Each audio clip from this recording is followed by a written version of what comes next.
So some performance considerations here. We talked about vacuuming sort order, avoiding vacuum sort by loading a sort order.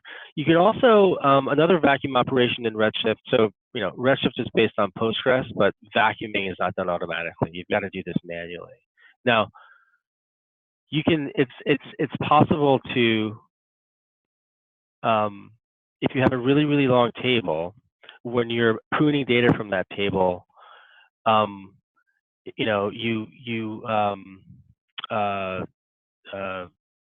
should consider partitioning very long tables on some key. Like, for example, if you have a long table that has a primary key of a date, is to partition that table by some time range, and then using a union all operation to select from it.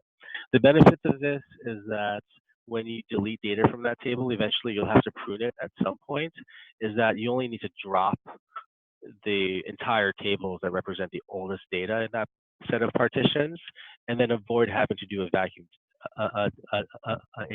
delete only operation. On schemas, so when you're taking a look at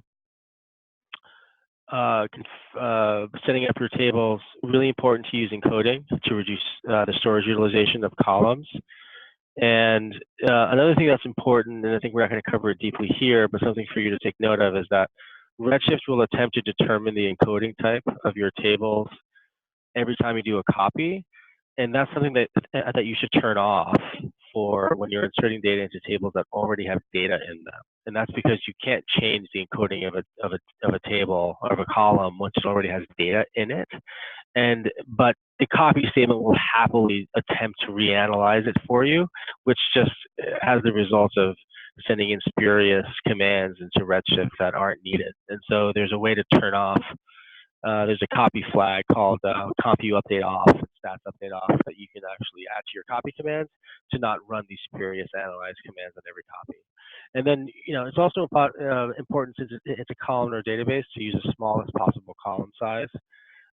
That helps when you're joining tables, and the system has to represent an intermediate result in memory. It'll make that intermediate result set smaller, which will make the join faster. So don't just use varchar 1024 everywhere unless you really need it.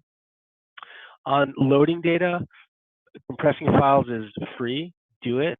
Make sure that the files are compressed in S3. That way you're moving less data over the wire. As well, have multiple files. Because the copy statement is really good, it's optimized to load data in across all your nodes in parallel. You want to have as many, at least as many files as the number of nodes in your cluster, and ideally some multiple of those number of nodes. So if you have 4 nodes, have at least 4 files, or 4 files per load that you want to do, or 8 or 12. And then in general, as a rule of thumb, you're better off doing smaller loads than really huge loads once a day.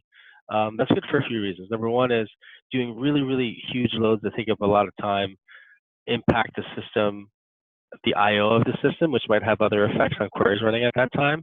And then it also makes it so that you can have data accessible to your transformations more frequently. So in general, you want to find a balance. You don't want to do it every 5 minutes, but you do want to try to break up big loads into smaller loads if possible.